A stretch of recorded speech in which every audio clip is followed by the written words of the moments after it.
Algunas escenas en este programa han sido dramatizadas.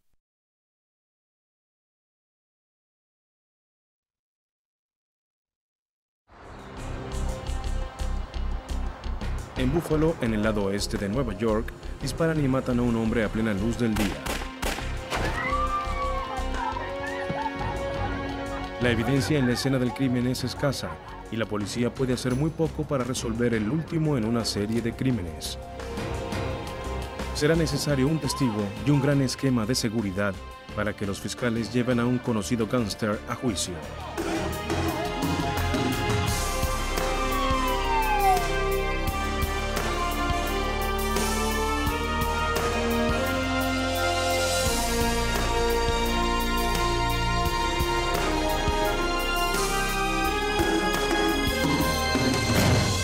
Los fiscales en busca de justicia. Tomas de archivo.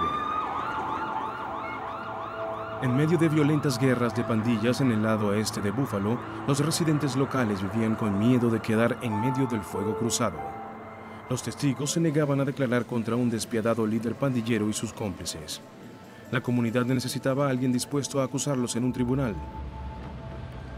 Según el fiscal Frank Clark, encontraron uno.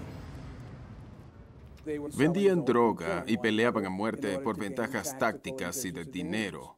Esa fue la primera vez en muchos años que tuvimos la oportunidad de realmente llevar un caso a la fiscalía, porque teníamos un testigo que no solo había visto todo y era creíble y coherente, sino que estaba dispuesto a dar testimonio.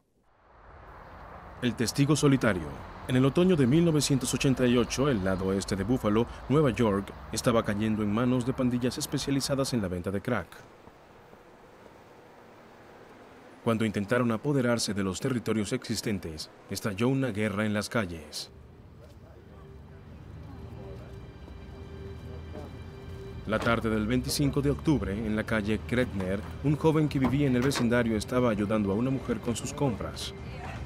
¿Cómo está su nieto hoy? Oh, muy bien. ¿Sí? Dos jóvenes se acercaron por la esquina. Toma esto. Claro.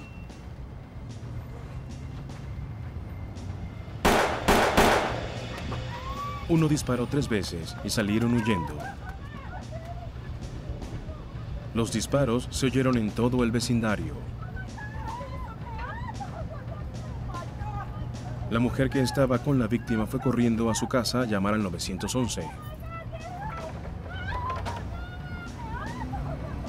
La llamada fue una entre muchas recibidas por el Centro de Comunicaciones de la Comisaría del Distrito 1. 911, Policía de Búfalo, ¿puedo ayudarlo? Las personas que llamaban decían que alguien había baleado a un hombre. ¿Y le dispararon a una persona? ¿Esa persona cayó al suelo? 11. Le dispararon. Oh, sí. ¿Dónde se encuentra? Llame al 911. Ya vienen en camino. Se despacharon patrullas de policía al lugar de los hechos. Al llegar encontraron a un joven herido de bala en el abdomen y en el pecho. Estaba vivo, pero respiraba con dificultad. Un escuadrón de rescate de los bomberos llegó minutos después. Mientras los paramédicos atendían a la víctima, la policía aisló la escena del crimen.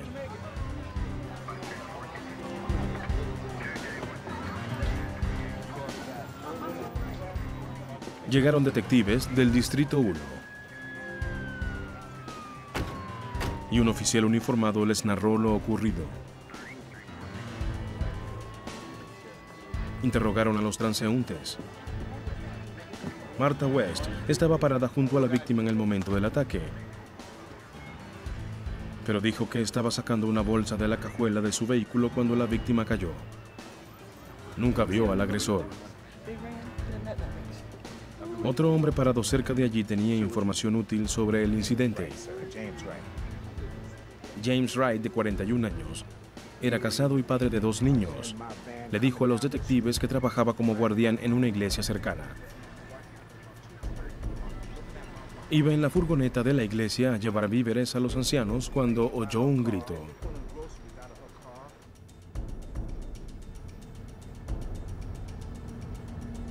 También vio a dos hombres corriendo por la calle. Creyó que eran carteristas, así que los siguió mientras desaparecían tras doblar una esquina. Pero después de seguirlos durante 2 cuadras, Wright se encontró frente a un arma.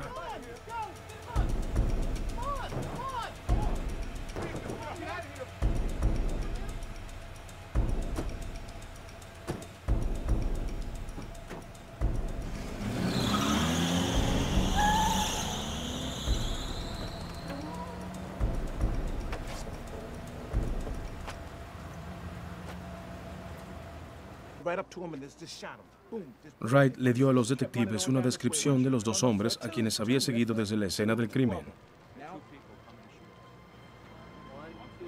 Los investigadores supieron que el herido era Larnell Cottrell, de 25 años. Encontraron además una bala usada debajo de un auto estacionado. Los paramédicos habían encontrado otra bala mientras levantaban a la víctima para colocarla en la camilla.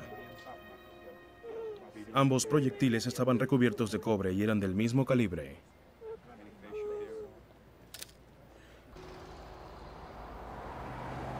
Los investigadores se encontraron en la comisaría del Distrito 1 para hablar del caso. ¿Con el cartero o algo parecido? ¿Alguien ha estado en el área? ¿Dispararon de día? Dispararon de día. Sería buena idea hablar con el cartero. La víctima, Larnell Cottrell, había muerto en el hospital y los sospechosos que habían huido pasaron a ser buscados por asesinato. ¿Es posible que fuera un arma de gran calibre como otras veces? Por ahora es muy posible que lo fuera.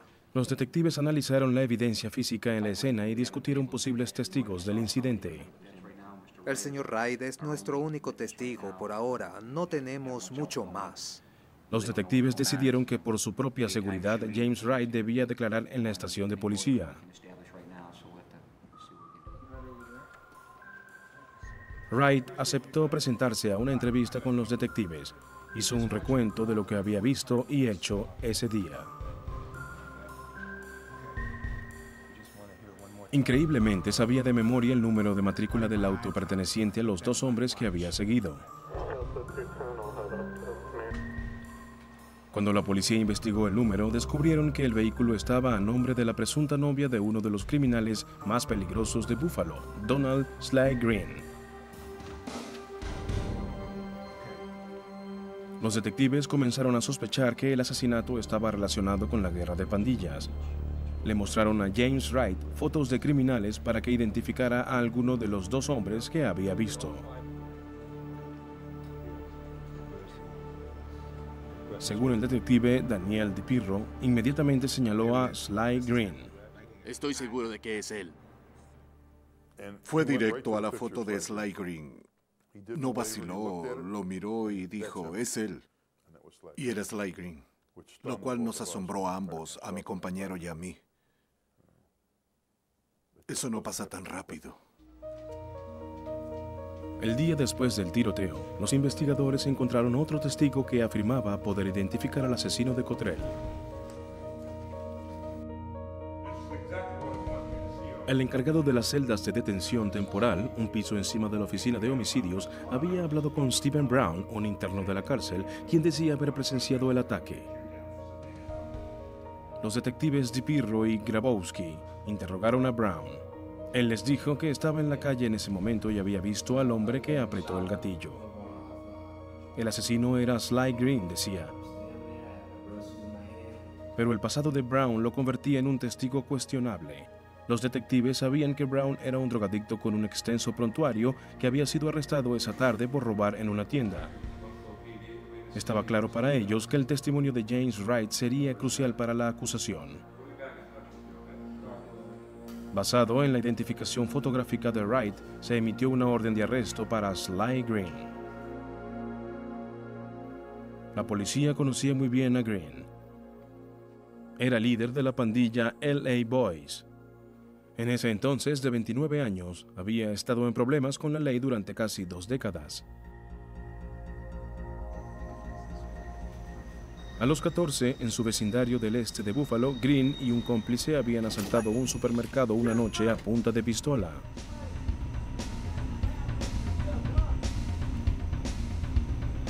Al salir, Green disparó y mató a la empleada.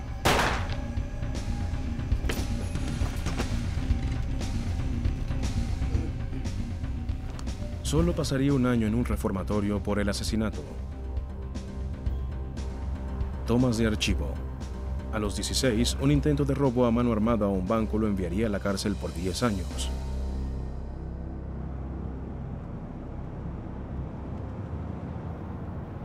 Tras su liberación en 1984, Green volvió a su vida de crímenes. Regresó a Buffalo para unirse a sus hermanos Clayton y Gary Green.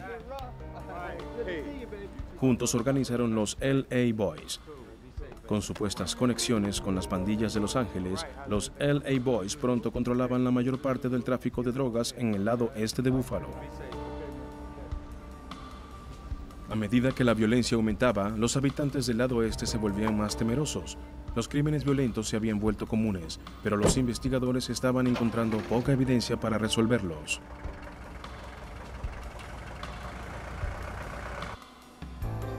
En el lugar donde asesinaron a Cottrell, se habían descubierto 2 balas usadas en el suelo cerca de la víctima.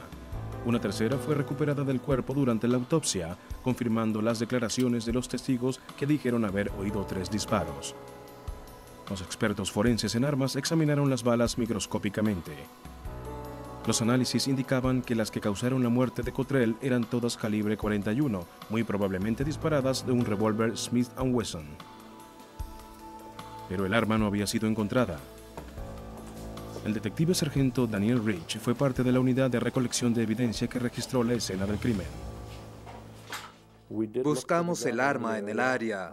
El testigo nos dijo que el criminal había corrido por la calle y los oficiales de policía registraron el área al igual que yo. No encontramos el arma.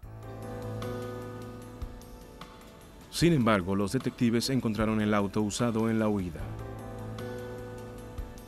La policía encontró el vehículo abandonado a pocas cuadras de la escena del crimen.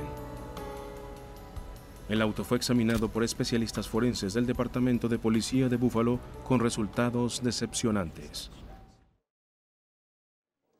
Para el asistente de fiscalía Joseph Marusak, esto daba aún más relevancia al testimonio del testigo James Wright. Encontramos el auto a última hora de ese día, pero lo habían limpiado completamente. No había evidencia forense ni huellas digitales. Pero conocíamos la capacidad de Wright para identificar personas. Armados con el testimonio de James Wright, los fiscales estaban ansiosos por arrestar a Donald Green. Además de sus actividades ilegales con las drogas, el líder de los LA Boys era sospechoso de estar involucrado en prostitución, juego e incluso secuestro, pero las autoridades nunca tuvieron suficiente para condenarlo. Parecía intocable. El fiscal Frank Clark esperaba que esta vez fuera diferente. Con Wright, por fin podríamos penetrar esta clase de guerra de pandillas que se estaba produciendo. Con una víctima en la morgue y un testigo dispuesto a testificar, la oficina del fiscal del condado de Erie quería que con este caso Green fuera encerrado para siempre. Y ayudaron a la policía a implementar una búsqueda masiva del asesino. Tras Green, se desató una cacería humana sin precedentes en Buffalo. Y el Departamento de Policía de Buffalo recorrió todo el lado oeste de la ciudad durante días y meses buscándolo. Casi lo atrapan en algunas ocasiones. Constantemente recibíamos datos anónimos de dónde se encontraba. Íbamos de inmediato, pero nunca lo encontrábamos. Solo para enterarnos después que habíamos estado a pocos pasos de él. Una noche, a pocas semanas del asesinato, los detectives vieron el Mercedes de Green estacionado frente a la casa de uno de sus cómplices y la rodearon.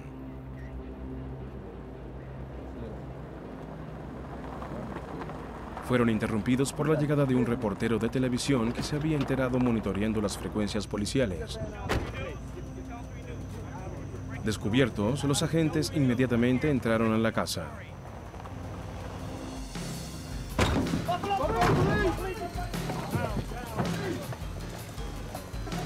Si Green había estado ahí, se había ido. Las autoridades se estaban frustrando. Cuanto más se tardaran en capturar al fugitivo, más difícil sería atraparlo. Y los fiscales temían que el reino de terror de Sly Green continuara.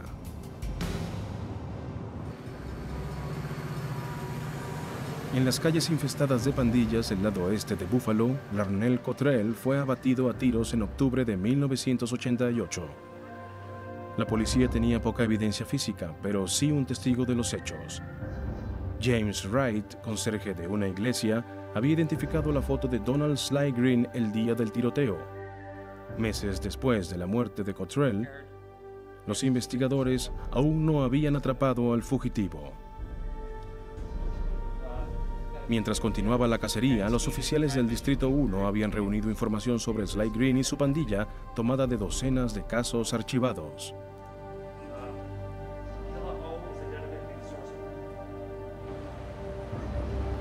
En las calles del lado oeste, los detectives hablaron con un informante.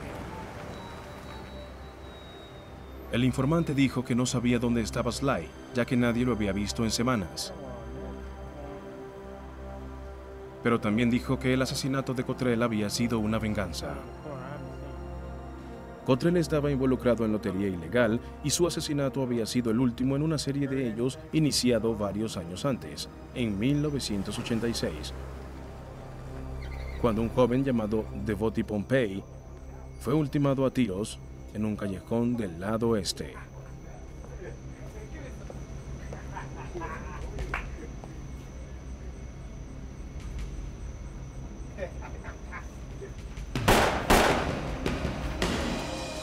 En ese momento, la policía sospechaba que Samuel Green, el hermano menor de Sly, había sido el autor material. Samuel Green fue arrestado. La policía se enteró de que la víctima había trabajado en una organización de lotería ilegal y los rumores decían que había robado $20,000 a sus empleadores, quienes contrataron a Samuel Green para matarlo por el robo. Después de su juicio, Green fue liberado bajo fianza. Pocos días después, él también era asesinado. Su cuerpo apareció en el asiento delantero de su auto con un tiro en la cabeza. Un informante dijo que Samuel fue asesinado después de amenazar a los jefes que había ordenado liquidar a Pompey con contarle a la policía lo que sabía si no le daban más dinero.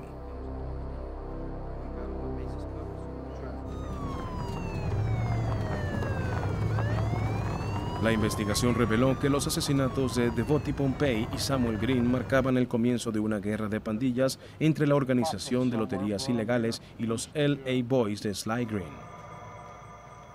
A lo largo de un periodo de 2 años, esta guerra había dejado 8 casos no resueltos detrás de sí. Los detectives creían que la última baja de la guerra de pandillas era Larnell Cottrell, también sospechoso de participar en juego ilegal.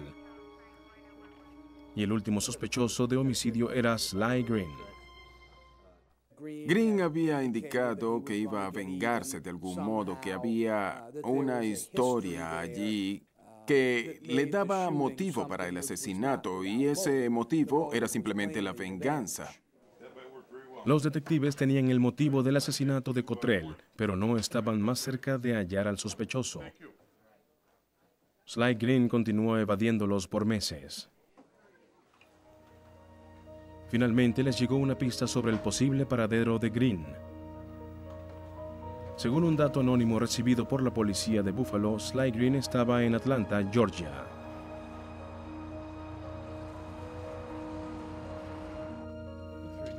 Las autoridades de Buffalo solicitaron ayuda al FBI para atrapar a su fugitivo. El asistente de la fiscalía, Joe Marusak, estaba decidido a llevar a Green ante la justicia. Y finalmente, como resultado de alguna información que ellos recibieron, creo que la policía de Buffalo pudo rastrear a Green cuando éste salía de un restaurante de comida rápida en Atlanta, Georgia. En febrero de 1989, casi 4 meses después del asesinato de Larnell Cottrell, agentes del FBI interceptaron a Sly Green mientras caminaba por una calle de la ciudad y lo arrestaron sin incidentes.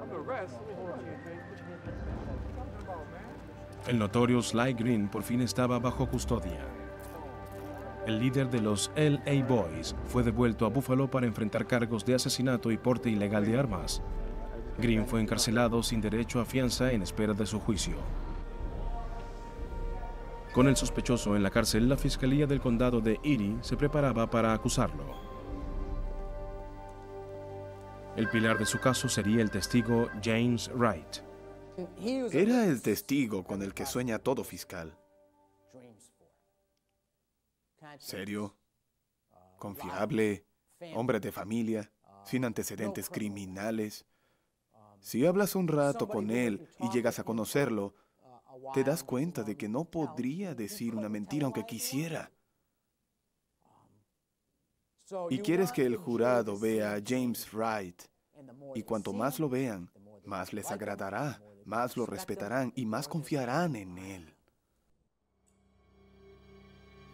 En los meses previos al juicio, los fiscales temían que Wright, como muchos testigos temerosos en casos anteriores, cambiara de idea y decidiera no testificar. Si eso pasaba, el caso contra Sly Green ni siquiera llegaría a juicio. A fines de agosto de 1989, 6 meses después del arresto de Sly Green en Atlanta, James Wright contactó a la oficina del fiscal. Tenía noticias alarmantes. Wright explicó que había recibido repetidas amenazas de Garland Kaiser, un conocido miembro de la pandilla de Sly Green, y habían atentado varias veces contra su vida. De algún modo, los LA Boys habían descubierto quién era el testigo clave de la fiscalía. Hubo un descuido, un desliz, como hay en cualquier investigación. Digo, nunca nada es perfecto. Si alguien quería un reporte criminal sobre cualquier incidente, podía ir al Departamento de Policía de Buffalo, al menos en aquel entonces, y por 25 centavos obtenía una copia de ese reporte. Posteriormente, las autoridades determinaron que un investigador que trabajaba para Donald Green había comprado una copia del reporte donde aparecía James Wright como testigo del caso. Poco después de eso comenzaron las amenazas y ataques a Wright y a su familia. Sin atreverse a acudir a la policía por temor a represalias contra su familia, Wright guardó silencio por meses. Cuando volvió, detalló una serie de encuentros cada vez más aterradores, comenzando en junio cuando Kaiser tocó a su puerta tarde en la noche y le advirtió que sabía que planeaba testificar contra Sly Green. A menos que cambiara de opinión, él y su familia estarían en grave peligro.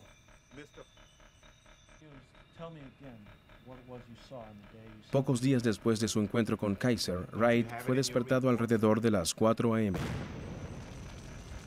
para descubrir que habían puesto una bomba incendiaria en su auto. Pocas noches después, oyó que algo chocaba contra la ventana en el dormitorio de su hijo. Encontró un cóctel Molotov sin explotar afuera en el suelo.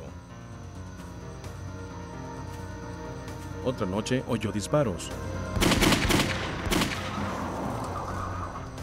Wright descubrió orificios de bala en la pared de un dormitorio y en un armario. Una bala había pasado a pocos centímetros de la cabeza de su hijo. En julio, Kaiser y 2 hombres más hablaron con Wright fuera de la iglesia donde trabajaba.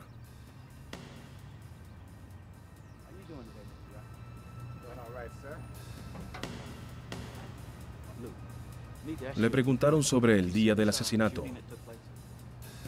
Intimidado, Wright les dijo lo que querían oír, que no pudo identificar a Sly Green como el asesino de Cottrell. Mientras los hombres se iban, Kaiser le dio $100, una recompensa por cooperar.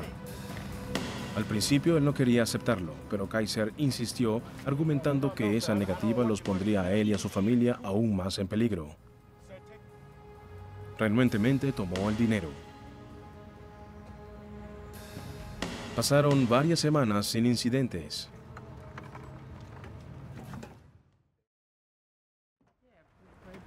Luego, la mañana del 28 de agosto, cuando Wright llevaba a su esposa al trabajo, alguien les disparó desde otro auto.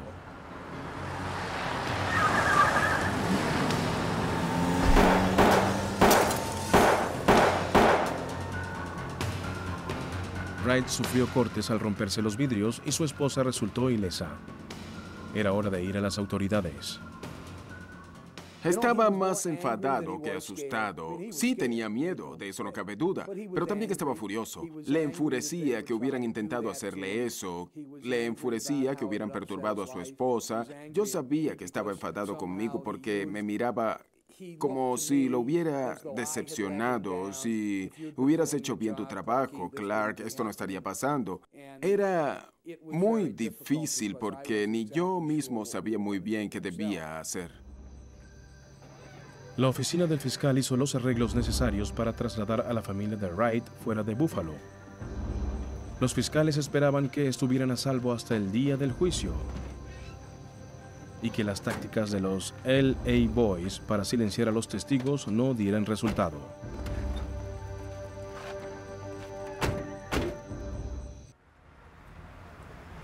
Los fiscales de Buffalo se preparaban para el juicio por asesinato de Sly Green, sospechoso del asesinato de Larnell Cottrell en 1988.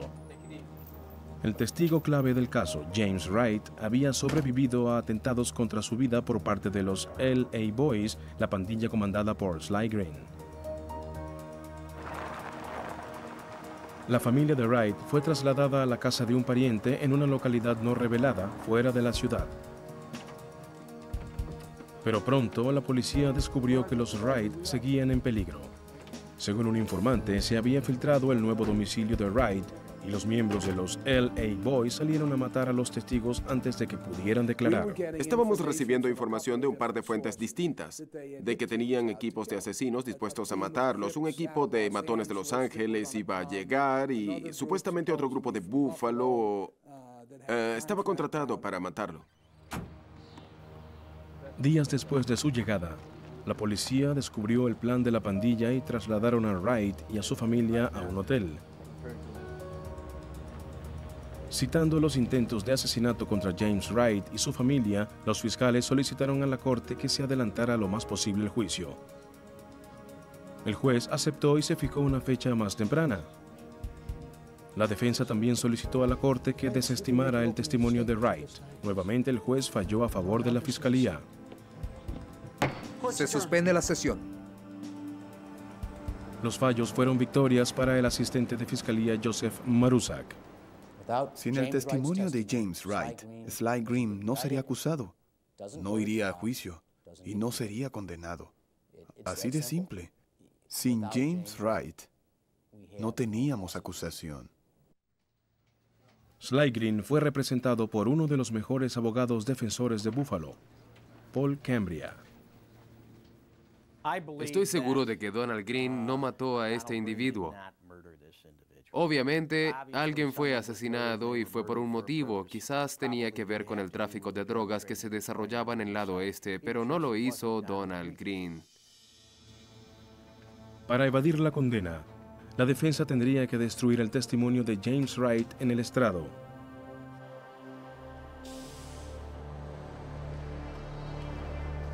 El 31 de octubre de 1989, un año después de la muerte de Larnell Cottrell, comenzó el juicio por asesinato de Donald Green. La seguridad en la corte del condado de Erie nunca había sido tan alta. La seguridad fue más allá de todo lo que habíamos visto hasta entonces. Y se siguió cada paso, se tomó cada precaución para asegurar que nada le ocurriera a James Wright. Se apostaron francotiradores en un techo que daba a la sala de audiencias.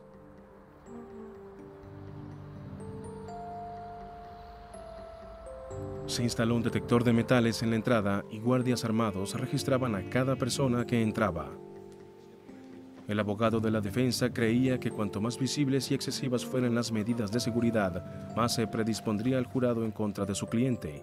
Para cuando llegamos al juicio, esta es la imagen que quedó grabada en la mente de todos los potenciales jurados de este caso. Ese era el peor individuo que podía haber existido en nuestra comunidad. El jurado oiría breves alegatos. El caso del Estado, dijo el fiscal, estaba construido alrededor del testimonio de James Wright, quien había identificado a Sly Green en el archivo fotográfico policial horas después del asesinato de Larnell Cottrell.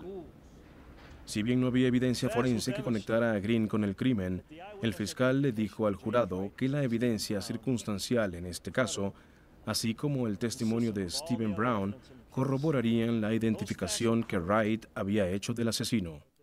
Era una ejecución callejera con un testigo confiable y sin mucha evidencia física. De hecho, no había evidencia forense que conectara a Sly Green con el asesinato. Ninguna. En resumen, había mucha evidencia circunstancial y la identificación de James Wright. La fiscalía le dijo al jurado que la evidencia circunstancial incluía el hecho de que los hombres que Wright siguió estaban huyendo de la escena del crimen, que las balas encontradas en la escena del crimen concordaban con el tipo de arma con la que habían apuntado a Wright, y el auto abandonado era igual al auto en el que Wright afirmaba que los había visto alejarse. En los alegatos de apertura de la defensa, el abogado de Green le enfatizó al jurado que no había evidencia directa que conectara a su cliente con el asesinato de Cottrell y que la identificación de James Wright estaba equivocada. El testimonio de un testigo ocular, explicó el abogado, no es nada confiable. Sabíamos que sería un caso basado en un testigo ocular y que se evaluaría su identificación. Desafortunadamente, el público piensa que la identificación de un testigo ocular es un modo infalible de reconocer personas, pero es quizás el menos confiable de todos. Es la clase de caso en el que uno comprende que este tipo de testimonios no sirve, pero también entiende que la percepción del público es que cuando alguien dice ese es el hombre, realmente sabe de qué está hablando. Pero si lo pensamos, ¿cuántas veces hemos creído ver a un amigo al que conocemos de toda la vida y vamos y lo tocamos en el hombro y se da vuelta y resulta que es un perfecto desconocido? Y nos sentimos avergonzados, pero antes de tocarlo, si alguien nos hubiera pedido que apostáramos que esa persona no era quien creíamos, sin duda le habríamos dicho que lo era. El problema es que la identificación de un testigo ocular es poco confiable, pero era el núcleo de este caso. Flanqueado por 8 alguaciles armados con escopetas y rifles automáticos, el primer testigo de la fiscalía, el conserje James Wright, subió al estrado. Por primera vez desde el día del atentado a Larnell Cottrell, Wright se encontró cara a cara con Donald Sly Green. El testimonio de Wright se prolongó durante horas. Interrogado directamente por la fiscalía, narró al jurado lo que había presenciado el día del ataque. Testificó que estaba entregando víveres en el vecindario cuando oyó un grito. Al ver a 2 hombres huyendo, los siguió en la furgoneta de la iglesia que conducía. Persiguió a los sospechosos hasta doblar una esquina. Cuando estaban subiendo a un auto, uno de los hombres regresó y Wright se encontró frente al cañón de un arma cargada. ¡Vamos! ¡Vámonos! ¡Muévete! ¡Muévete! ¡Vámonos de aquí! ¡Vamos! ¡Vamos!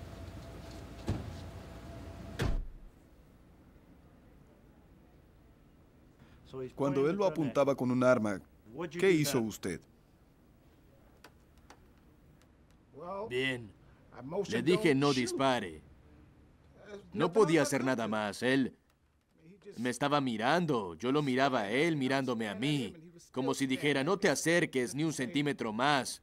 Yo estaba ahí pensando. No sabía qué hacer. Voy a recordar este día por el resto de mi vida. Cuando dijo que él lo apuntaba con un arma, ¿qué quiso decir? Me estaba apuntando a la cabeza. Simplemente me encañonó con ella, así. ¿Ve hoy en esta sala a la persona que le apuntó con un arma, señor Wright? Sí, la veo. ¿Puede decirnos dónde está y describir una prenda de vestir que esté usando? Está usando un traje. ¿Dónde está? Está sentado al lado de ese caballero. ¿Puedo señalarlo? Sí, puede hacerlo. Ese es él. Ese que está ahí es él. Gracias, señor Wright. Wright también les describió el Ford Escort que el acusado usó para huir de la escena.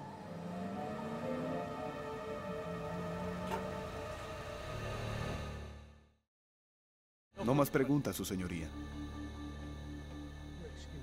Con el caso de la Fiscalía dependiendo del testimonio de Wright, la estrategia del abogado defensor Paul Cambria sería tratar de convencer al jurado de que si bien el testigo clave de la Fiscalía, James Wright, era un hombre honesto y valiente, su testimonio no era válido.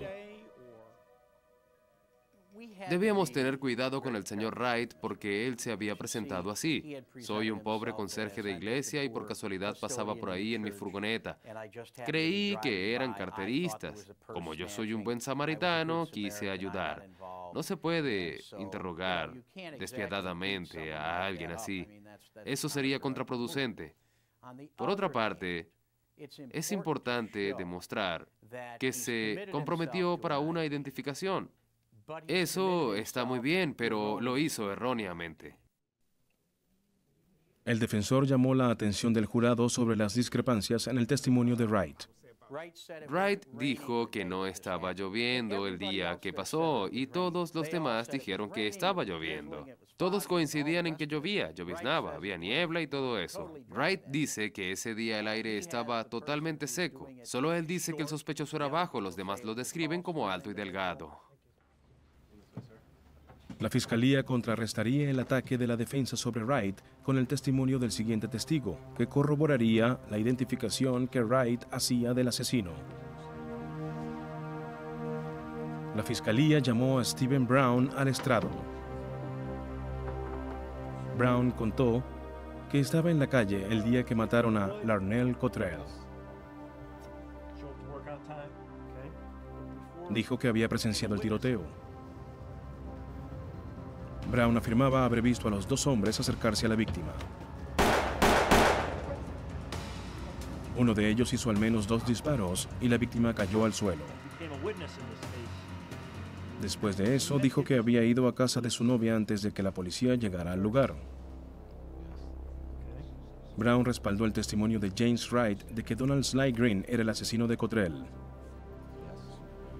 Consciente de que la defensa intentaría desacreditar a su testigo, el fiscal agregó que a pesar de la conocida adicción a las drogas de Brown y un arresto reciente por robar en una tienda, no había hecho un trato con la fiscalía a cambio de su testimonio.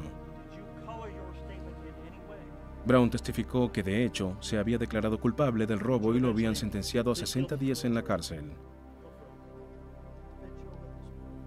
Brown fue contrainterrogado por la defensa, que señaló que no se había presentado hasta después de ser arrestado por robar en la tienda. No negaban que Brown estuviera en la escena del crimen. Pero afirmaban que había llegado cuando ya la policía estaba allí y se había enterado del crimen viendo el noticiero esa noche. Su testimonio, afirmaba la defensa, era una mentira calculada fabricada por un criminal astuto que sabía cómo manejar el sistema.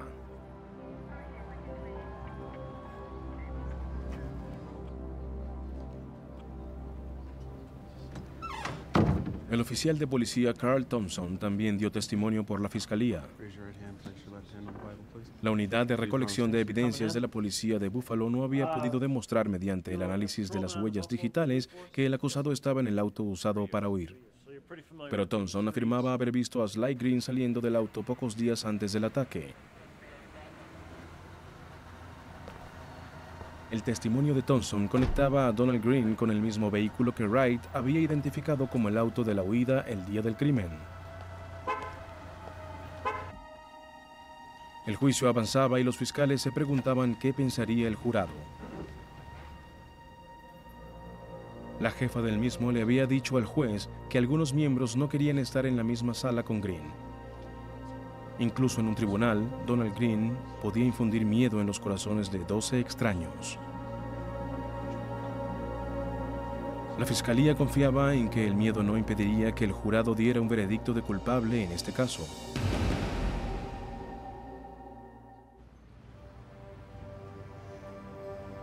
A fines de noviembre de 1989, el juicio del líder pandillero de Buffalo, Donald Sly Green, se acercaba a su fin.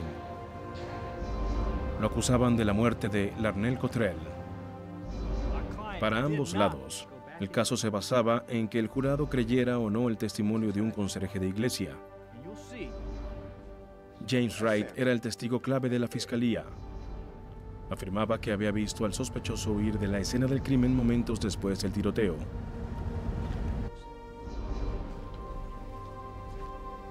En los alegatos finales, la defensa le recordó al jurado que ninguna evidencia forense conectaba a su cliente con el crimen y sostenía que James Wright, si bien era un hombre valiente, se había equivocado al identificar a Green.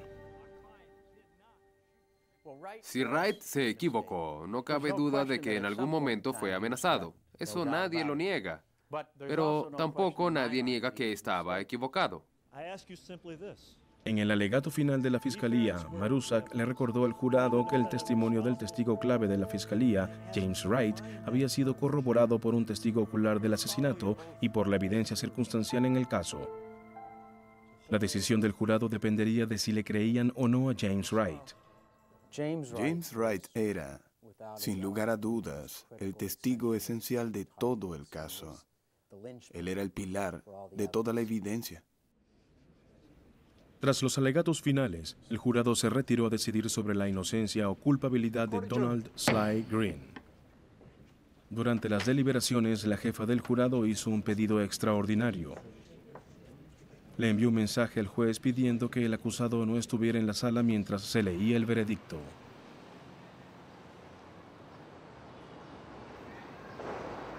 Juez Timothy Drury. La personalidad de este hombre era obvia para el jurado. Veían claramente qué tipo de persona era y si bien parecía tranquilo y callado durante el juicio que observaron, ellos habían podido comprender cómo era realmente. El juez Drury declinó el pedido de la jefa del jurado, aunque decía entender la ansiedad que lo provocaba. Solo 6 horas después, el jurado había llegado a una decisión.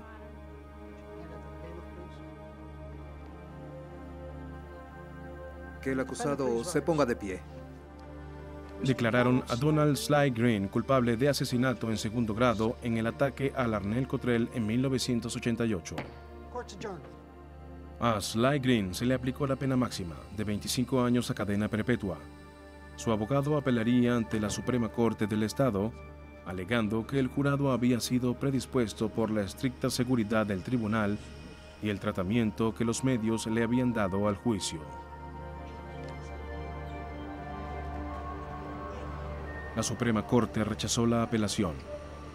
El día posterior al juicio, el fiscal del distrito del condado de Erie, Frank Clark, solicitó al Departamento de Justicia de Estados Unidos que se incluyera a la familia Wright en el Programa Federal de Protección de Testigos.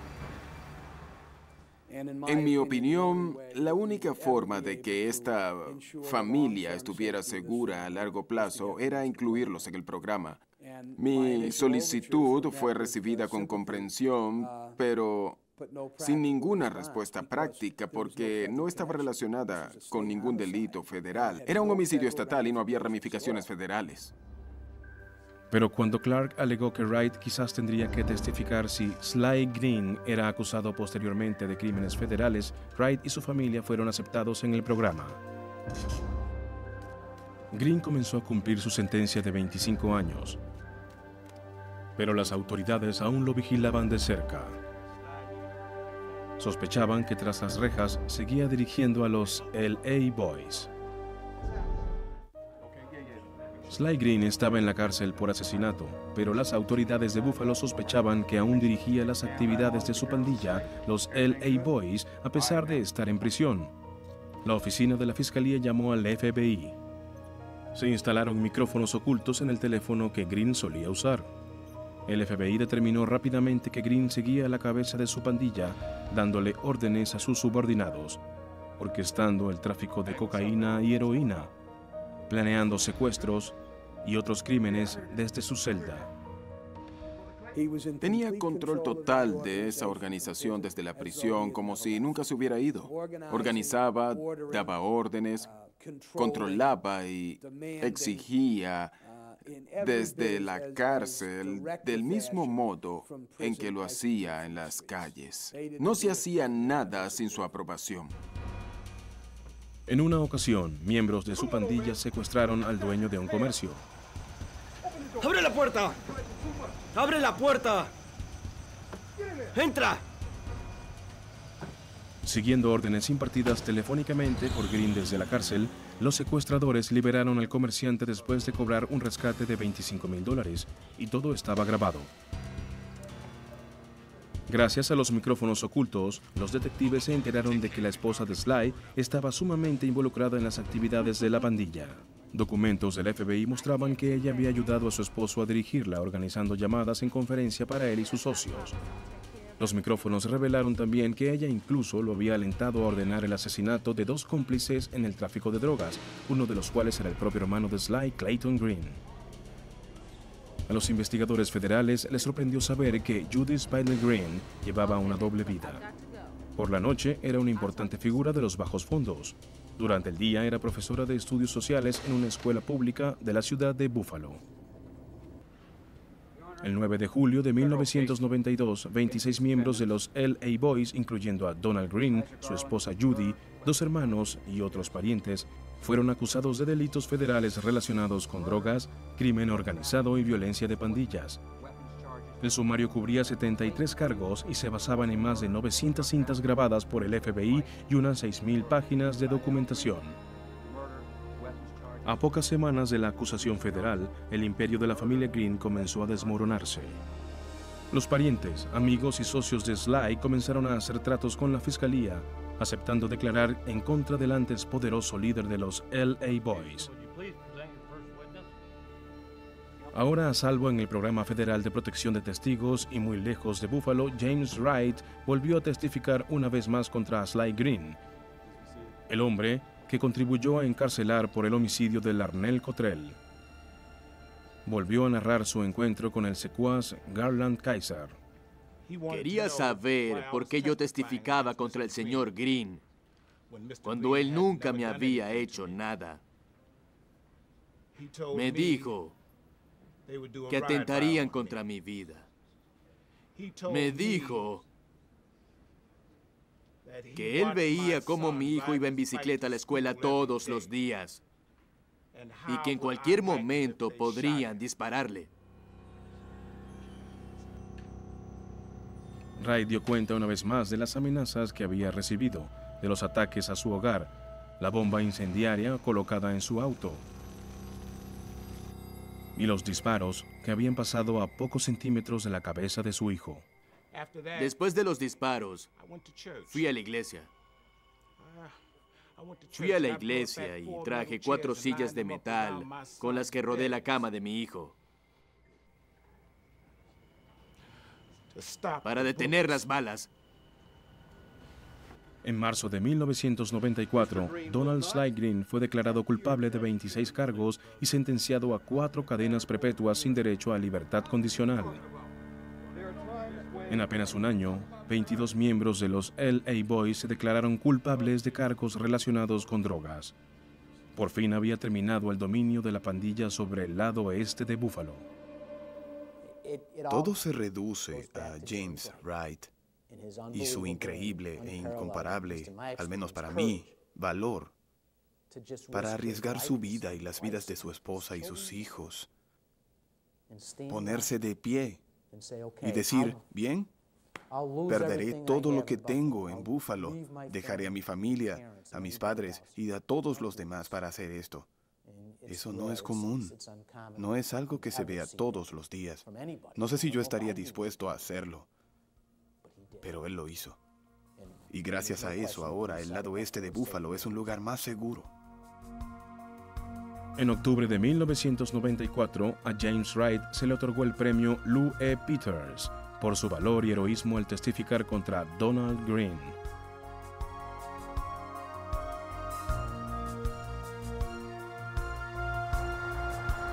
Aunque James Wright nunca podrá volver a vivir en su ciudad, su valiente testimonio contribuyó a que el lado oeste de Buffalo dejara de ser una zona de guerra y volviera a ser un vecindario.